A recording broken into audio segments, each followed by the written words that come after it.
ఇప్పుడు శ్రీ పరిపూర్ణానంద స్వామిని తమ అనుగ్రహ భాషను అందించవలసి. ఆ సింధు సింధు పర్యంత యస్య భారత భూమిక పితృభూః పుణ్యభూశ్చైవ సవై హిందూరితి స్మృతః. ముమ్మాటికి ఈ దేశం హిందూ దేశమే, అనుమానమేం లేదు. మనమందరం హిందువులమే, అందులో ఏ అనుమానము లేదు. ఎందుకు అనంటే చాలామందిలో ఒక అపోహ, ఎవరో మనకు హిందూ శబ్దం అంటగట్టారని. కానే కాదు.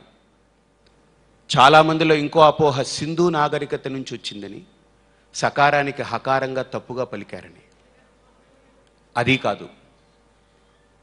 ఈరోజు మనందరికీ ఊపిరి హిందూ అనే శబ్దమే మనకు ఊపిరి. అది తీసేస్తే మనల్ని మనం చంపుకున్నట్టే. ఎందుకు అనంటే నేను ఏదైనా ఒక వాడలోకి వెళితే వాడికి ఏమీ తెలీదు. నువ్వెవర్రా అనంటే హిందూనండి బాబాయా అంటాడు. నేను సనాతనుణ్ణి, నేను పురాతనుణ్ణి, లేకపోతే నేను వైదిక, ఇది తెలీదు పాపం. ఒకసారి పరమాచార్యుల వారి దగ్గరికి ఒకరు వెళ్ళి ఈ శబ్దాన్ని ఏదైనా మారిస్తే బాగుంటుందేమో అనంటే, దీనికి మార్పు చేసే శబ్దం ఏదైనా ఇంకొకటి ఉంటే నాకు కనుక్కొని రా అన్నారు ఆయన. దీన్ని రీప్లేస్ చేయగలిగే ఇంకొక శబ్దం రిక్షాతోలే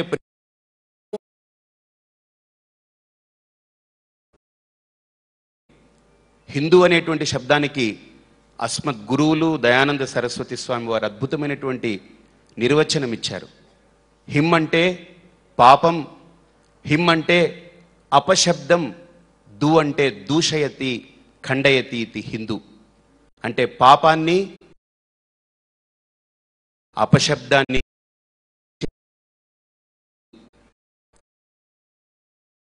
దగ్గరికి ఇంటర్వ్యూ తప్పుగా ఎవరు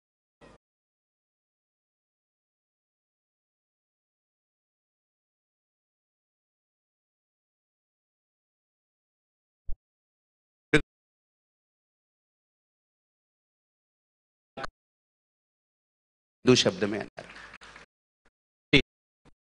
ఆ భావన ఏంటంటే యావత్ వ్యవస్థగా మనం వేరే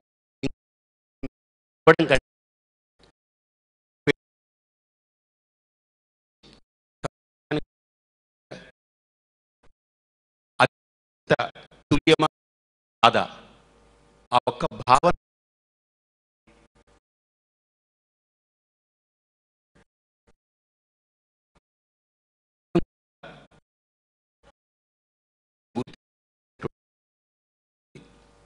ఏంటనంటే మనందరికీ ఒక న్యూనతా భావం.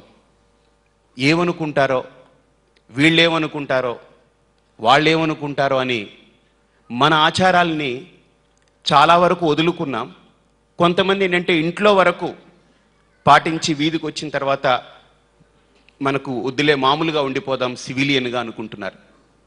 అలా కాకుండా మన ధర్మాన్ని, మన సంప్రదాయాన్ని, మన ఆచార వ్యవహారాల్ని మనం బాహాటంగా దాన్ని ఆచరిస్తూ ఆదరిస్తూ వస్తే ఇలాంటి భక్తి వేదికలు వాడవాడల దేశం మొత్తం ఒక్కసారిగా పెళ్ళుబికితే భారతదేశంలో ఉండే 125 కోట్ల మంది మళ్ళీ హిందూ శబ్దంతో నినాదం మొదలవుతుంది.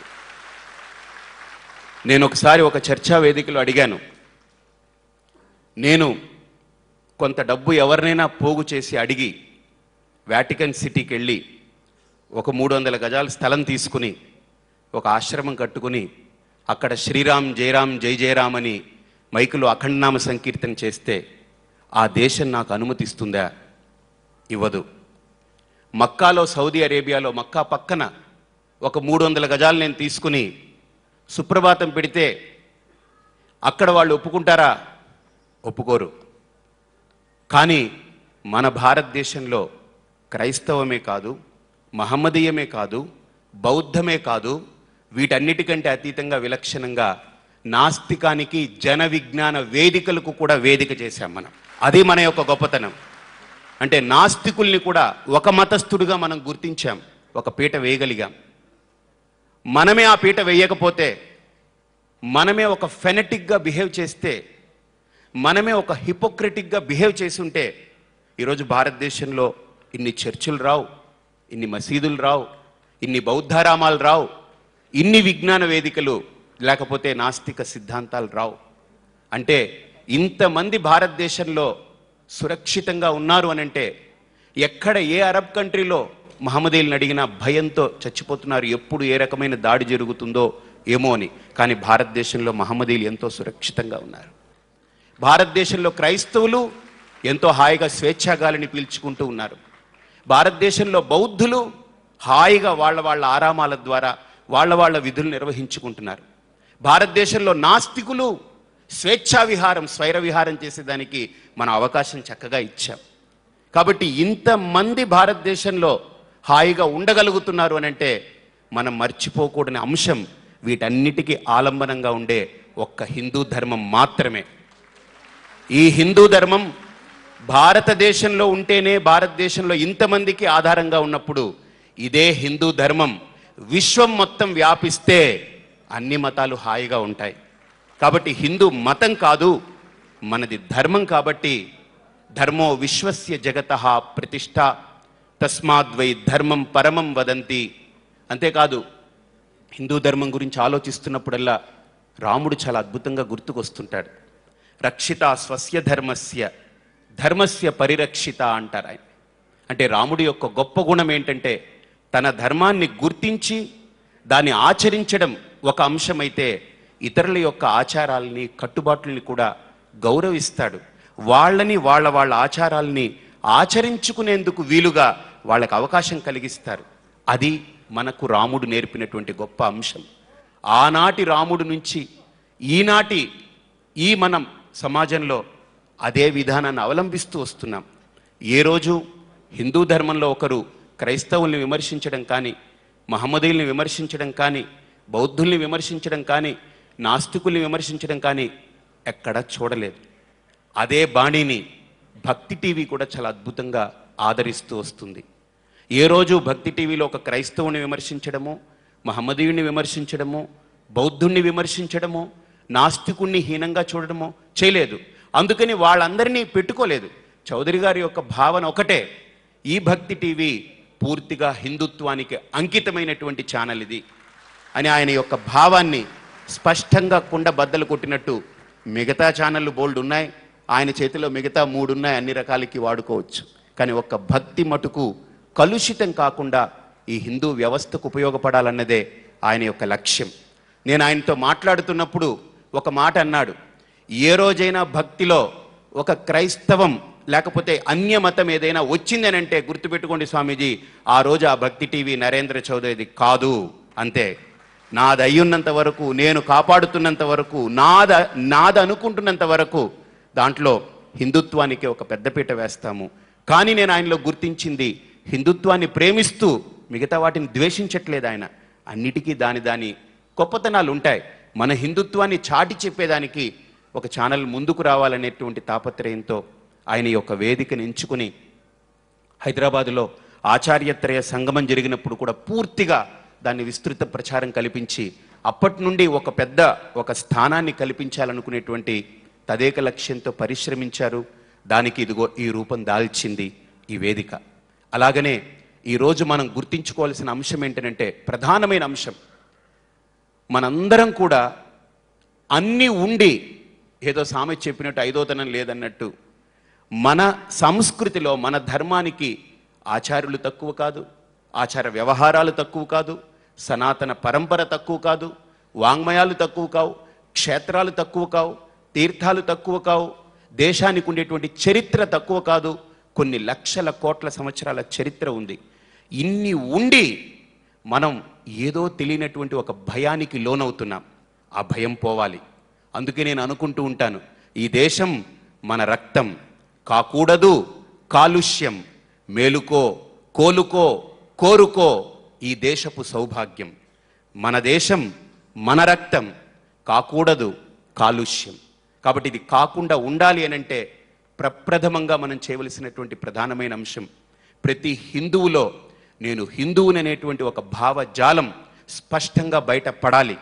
వాళ్ళల్లో ఈ భయము, లోపల న్యూనతాభావం పక్కకు పోవాలి. వాళ్ళు పక్కకు తొలగి ఏ హిందువు ఇంకొకళ్ళని విమర్శించడమో, ఇంకొకళ్ళని దురదృష్టితో చూడడమో మనకు అక్కర్లేదు. క్రైస్తవులు బాగుండాలి, మహమ్మదీయులు బాగుండాలి, బౌద్ధులు బాగుండాలి, నాస్తికులు బాగుండాలి, అందరూ బాగుండాలి. ఎలా బాగుండాలి? మనల్ని విమర్శించే రీతిలో బాగుండాలని కాదు, మనల్ని వేలెత్తి చూపే రీతిలో బాగుండాలని కాదు. వాళ్ళ ఆచారాల్ని వాళ్ళు ఆచరించుకుంటూ పోతూ ఏ హిందువుని మార్చకుండా ఉండేలా, ఏ హిందుత్వాన్ని పాడు చేయకుండా ఉండే విధంగా వాళ్ళ యొక్క విధానం సాగాలి. అందుకు మా గురువు గారు ఒక ఉపమానం చెప్తూ ఉంటారు. క్లుప్తంగా ఒక్క మాటలో పూర్తి చేస్తాను. ఈరోజు హిందూ ధర్మానికి ముప్పు ఏంటంటే ఈ రెండు ఉపమానాల ద్వారా మీరు గుర్తించవచ్చు. ఒకటి బయట నుండి ఎక్స్టర్నల్ థ్రెట్, ఒకటి ఇంటర్నల్ థ్రెట్. అంటే బయట నుండి మనకు ఒక భయం, లోపల నుండి ఒక రకమైనటువంటి భయం, అభద్రత ఏర్పడుతుంది. బయట నుండి ఎలాంటి అభద్రత అనంటే ఒక అద్భుతమైన ఉపమానం చెప్తుంటారు మా గురువు గారు. నదిలో చేపలన్నీ హాయిగా తిరుగుతూ ఉంటే ఒక ఆయన వెళ్ళి గాలం వేశాడట. పక్క వ్యక్తి అడిగాడట, ఏం చేస్తున్నారనంటే, ఈ చేప నదిలో కొట్టుకుపోతుంది పాపం, దాన్ని బయటికి తీసి కాపాడుతామన్నాడట. అలాగనే ఈరోజు మత మార్పిడి అనేది హిందువులందరినీ కాపాడాలనే భావన. చేప హాయిగా తిరిగే నదిలో తిరిగే చేపని బయటికి తీస్తే కాపాడుతాడా, లేకపోతే వేయించుకుని తింటాడో? అలాగని ఈరోజు హిందువుల్ని మార్చాలనుకునేటువంటి భావన కూడా అది ఎక్స్టర్నల్ థ్రెట్. ఇంటర్నల్గా మనకు కలిగేటువంటి థ్రెట్ ఏంటంటే, ఒకసారి అడవిలో చెట్లన్నీ కూర్చున్నాయట ఒక సమావేశానికి. ఈ చెట్లన్నీ నరికేస్తున్నారు, అయ్యో మనల్ని నరుకుపోతున్నారు, ఇంకా వరుస పెట్టి మనల్ని కూడా నరికేస్తారు, ఎలాగా అని చెట్లన్నీ బాధపడుతూ ఉంటే అందులో ఒక ముసలి చెట్టు అనిందట, మనల్ని ఎవడో నరకడం ఏంటి, వాడికి ఏం శక్తి ఉంది, వాడి చేతిలో ఉండే ఆయుధం ఉందే అదే శక్తి అనిందట. వాడి చేతిలో ఏముంది? ఆ గొడ్డలి ఇనపది కాదు, ఇనుపకి కూడా మనిషికి కూడా శక్తి లేదు. మనలో వాడే ఆ ఇనుపుకి ఒక పిడిగా వెళ్ళాడు, వాడిని పట్టుకునే మనల్ని నరుకుతున్నారు. కాబట్టి ఈరోజు మన ధర్మానికి పెద్ద థ్రెట్ ఏంటంటే, మన హిందుత్వంలోనే ఉన్నటువంటి హిందూ ముసుగులో ఉండేటువంటి కుహనా బుద్ధులు కలిగి ఉన్నటువంటి వాళ్లే మన హిందుత్వానికి పెద్ద థ్రెట్. కాబట్టి ముందు అనుకూల శత్రువులు, ప్రతికూల మిత్రులు, ఈ రెండింటినీ కూడా మనం చాలా జాగ్రత్తగా, సమయస్ఫూర్తిగా వాటిని బాగా గుర్తించవలసిన అవసరం ఉంది. కాబట్టి నిజంగా ఈరోజు మీడియా రంగంలో ఒక విప్లవం 2012 జూలై 1 ఆషాఢ మాసం పూర్ణిమకు 2 రోజులు ముందు ఈరోజు ద్వాదశి ఆదివారం ప్రారంభమైందనంటే అది ఒక భక్తి టీవీ ద్వారా మరో హిందూ విప్లవం ప్రారంభమైంది. కాబట్టి అటువంటి విప్లవం ఏ రకంగా అయితే మనకు శాశ్వతంగా అజరామరంగా ఇది ముందుకు సాగాలనుకుంటున్నామో, మనఃపూర్వకంగా నా తరపు నుండి నేను సొంతంగా ఈ భక్తి టీవీ నరేంద్ర చౌదరి గారి ఉన్నంత వరకు, తుది శ్వాస వరకు వారి చేతుల మీదుగానే నడవాలి. ఇంకొక చేయి మారకూడదు, మతం మారకూడదు. అలాగనే వారి తదనంతరం వారి కొడుకు, వారి తదనంతరం వారి కొడుకు, ఇలా ఎలాగైతే మన ధర్మ వ్యవస్థ ఒక పరంపరగా కొనసాగుతూ వచ్చిందో, ఈ భక్తి ఛానల్ కూడా నరేంద్ర చౌదరి పేటెంట్ హక్కుగా అయిపోయి, వాళ్ళ యొక్క ఫ్యామిలీ హక్కు అయిపోయి ఇది శాశ్వతంగా నిలబడాలని నేను మనసా వాచా కర్మణ కోరుకుంటూ మీ అందరి దగ్గర సెలవు తీసుకుంటున్నాను. స్వస్తి. తప్పకుండా నిలబడుతుంది స్వామీజీ. ఇంకా టీవీలని దేవాదాయ శాఖ వారు తీసుకునే పరిస్థితి రాలా, అందుకని తప్పకుండా నిలబడు. హిందుత్వంలో భారతీయుల్లో ఉండే విశేషం మీరు ఇక్కడ వేదిక మీదే గమనించారు. పూర్తిగా భిన్నమైన అభిప్రాయం చెప్పినా సరే మనం వారికి చప్పట్లు కొట్టాం, వీరికి చప్పట్లు కొట్టాం. ఇందువల్ల హిందూ ధర్మం చిరకాలంగా నిలబడి ఉండగలుగుతోంది. ముందు అవతల అభిప్రాయం ఎంత నచ్చకపోయినా సరే ప్రశాంతంగా కూర్చుని వినగలగాలి ముందు నువ్వు. ఇదే ప్రజాస్వామ్యం, అదే హిందుత్వం, అదే భారతీయ సంస్కృతి. మా కాకినాడ స్వామి గారికి మళ్ళీ నమస్కారం చేస్తూ ఇప్పుడు సిద్ధేశ్వరానంద స్వామిని తమ అనుగ్రహ భాషణం అందించవలసిందిగా కోరుతున్నాం. ఈనాడు సద్గురువులు, సిద్ధులు, మహనీయులు అయినటువంటి సశరీరులు, అశరీరులు అయినటువంటి దేవతలు ఈ ప్రాంగణంలో ఉన్నారు. సశరీరులు ఇక్కడ ఉంటే అశరీరులు అంతరిక్షం నుండి చూస్తున్నారు ఈ దివ్యమైనటువంటి హిందూ శక్తి ప్రదర్శన. ప్రపంచం శక్తికి లొంగుతుంది, ఒట్టి మాటలకు లొంగదు. ఆ శక్తికి ఇటువంటి కార్యక్రమాలు అద్భుతమైనటువంటి సంకేతాలు. ఇవాళ అందరికీ తెలుసు, కార్యకర్తలు చెప్పినట్లుగా హిందూ ధర్మం యొక్క విశిష్టత, అది పడుతున్నటువంటి ఇబ్బందులు, ఒకవైపు మంచి, ఒకవైపు ఉన్నటువంటి ఇబ్బంది, ఈ రెండింటి సమరస సమ్మేళనాన్ని ఇవాళ సమాజం దర్శిస్తున్నది. ఇప్పుడే నిర్వాహకులు గరికపాటి వారు చెప్పారు, శాంతి ఒట్టి శాంతి వల్ల రాదు, ప్రవచనాల వల్ల చాలదు, శక్తి కావాలి. ఆ మధ్య ఈ సమావేశాన్ని చూస్తుంటే ఒక ఉత్తర హిందూస్థానంలో జరిగిన ఒక సమావేశం గుర్తొచ్చింది. కొద్ది కాలం కింద ఢిల్లీలో 52 మంది పీఠాధిపతులతో సమావేశం జరిగింది. 1000 మంది సన్యాసులు వచ్చారు. అందులో హిందూ ధర్మాన్ని గురించి చెప్తూ, హిందూ ధర్మం పడుతున్న ఇబ్బందులు, దాడులు, వైదేశికమైనటువంటి దాడులు, మత మార్పిడులు, వీటన్నింటిని గురించి చర్చ జరిగితే ఉత్తర హిందూస్థాన పీఠాధిపతులు 40-50 మంది మేమంతా అవసరమైతే ఖడ్గాలు ధరిస్తాము, కత్తులు ధరించి రంగస్థలంలోకి దూకుతాము అని అన్నారు. దక్షిణ దేశం నుండి వెళ్ళిన వాళ్ళు ఆ సమావేశంలో ఇద్దరమే ఉన్నాము, నేను పేజావర్ స్వామి. వాళ్ళందరినీ కూడా శాంతపరచవలసి వచ్చింది.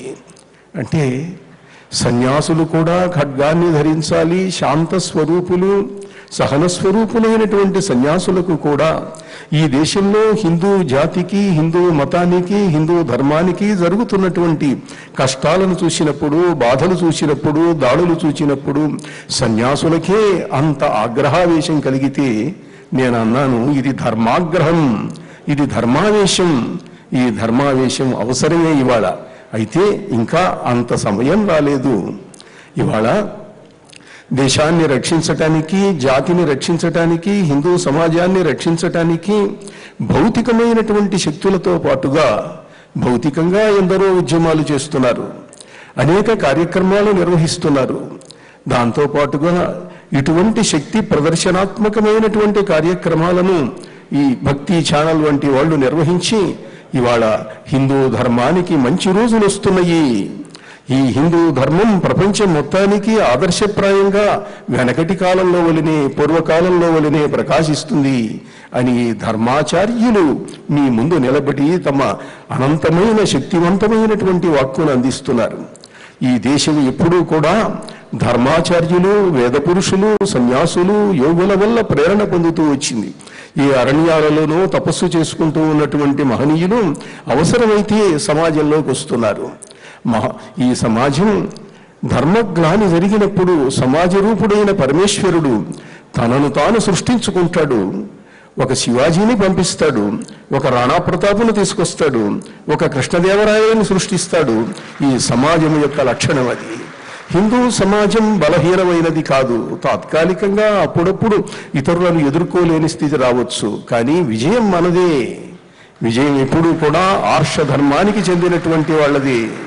ఒక విద్యారణ్యుడు ప్రేరేపించి ఈ దక్షిణాపథం అంతా మహమ్మదీయుల చేత ఆక్రాంతమైనప్పుడు గంగాదేవి చెప్పింది, 1000 హిందువుల శిరస్సులు చెట్లకు వేలాడగట్టబడ్డాయి చూడండి అని చెప్పి. ఆ పరిస్థితిలో విద్యారణ్య స్వామి వచ్చి హరిహర బుక్కరాయలను నిమిత్తంగా చేసుకొని హిందూ ధర్మాన్ని వర్ధిల్లజేశాడు. సమర్థ రామదాస స్వామి శివాజీకి ప్రేరణ ఇచ్చాడు. ఎందరో ఎందరో మహితాత్ములైనటువంటి యోగులు, మహాపురుషులు, ధర్మాచార్యులు అవసరమైనప్పుడు సమాజానికి, హిందూ ధర్మానికి ప్రేరణ ఇస్తున్నారు. వాళ్ళ ప్రేరణ అందుకున్నటువంటి వారు తమ క్షాత్ర భౌతిక శక్తి ద్వారా ఈ ధర్మాన్ని కాపాడుతూ ఉన్నారు. ఇవాళ కూడా అత్యంత శక్తివంతమైనటువంటి ఒక ఆర్ష ప్రణాళిక జరుగుతున్నది. సిద్ధాశ్రమంలో, హిమాలయాలలో నేను ఎప్పుడూ చెబుతూ ఉంటాను, ఇవాళ కూడా 100,000 సంవత్సరాల వయస్సున్నటువంటి భౌతిక శరీరాలతో ఉన్నటువంటి మహాయోగులు ఉన్నారు. ఆ మధ్య అమెరికన్ ప్రెసిడెంట్ రూజ్వెల్ట్ అయితే సిద్ధాశ్రమం చేత ప్రభావితుడై సిద్ధాశ్రమాన్ని టిబెట్లో షాంగ్రీలా అని అంటారు. ఆయన తన అమెరికన్ ప్రెసిడెన్షియల్ బిల్డింగ్కు షాంగ్రీలా అని పేరు పెట్టుకొని I'm issuing this orders from షాంగ్రీలా అని రాశాడు ప్రెసిడెంట్ రూజ్వెల్ట్. అటువంటి సిద్ధాశ్రమ మహనీయులు స్వామి నిఖిలేశ్వరానంద, స్వామి సచ్చిదానంద, స్వామి మహాతప మొదలైనటువంటి యోగులు ఎందరో ఉన్నారు. అటువంటి మహాయోగుల యొక్క ప్రభావం, వాళ్ళ ప్రణాళిక ఈ దేశంలో ప్రసరిస్తున్నది. ఒక్క చిన్న మాట చెప్పి ముగింపుకొస్తాను. మన దేశం స్వాతంత్ర్యం సంపాదించింది అని అంటే గాంధీ గారి సత్యాగ్రహాల వల్ల, ఉద్యమాల వల్ల వచ్చింది అని మనందరికీ తెలుసు. కానీ ఈ ప్రేరణ ఇచ్చింది ఎవరు? 16 మంది సిద్ధ పురుషులు, సిద్ధాశ్రమ యోగులు. వాళ్ళు తమ తపస్సును ధారపోసి మానవ శరీరాలలో ప్రవేశించి, మహాత్మా గాంధీ వంటి మహనీయునిలో ఒక సిద్ధ పురుషుడు ప్రవేశించాడు. అలానే రమణ మహర్షి, గణపతి ముని మొదలైన మహాముఖులు, వీళ్ళందరూ కూడా సిద్ధ సంప్రదాయానికి చెందినటువంటి వాళ్ళు. వాళ్ళ ప్రేరణ, వాళ్ళ శక్తి అంతరిక్షం నుండి, దివ్య భూమికల నుండి ప్రసరిస్తుంటే మానవులు ఆ శక్తిని అందుకొని దాన్ని భౌతికమైనటువంటి రూపం తీసుకొచ్చారు. అదేవిధంగా ఈనాడు కూడా ఒకసారి చూడండి, 60 సంవత్సరాలకు ఒకసారి, సుమారు 120 సంవత్సరాల కింద ప్రథమ స్వాతంత్ర్య సంగ్రామం వచ్చింది. మళ్ళీ 60 ఏళ్ల క్రింద స్వాతంత్ర్య సంగ్రామం వచ్చింది. మళ్ళీ ఇప్పుడు దాదాపుగా 60 సంవత్సరాలు నడిచింది. హిందూ జాతి మహత్తరమైనటువంటి ఉద్యమాన్ని సాధించి, పూనిక వహించి, సమస్త ప్రపంచానికి హిందూ దివ్య పరాక్రమ జ్ఞాన జ్యోతి విశేషాలు అందించేటువంటి సమయం వచ్చింది.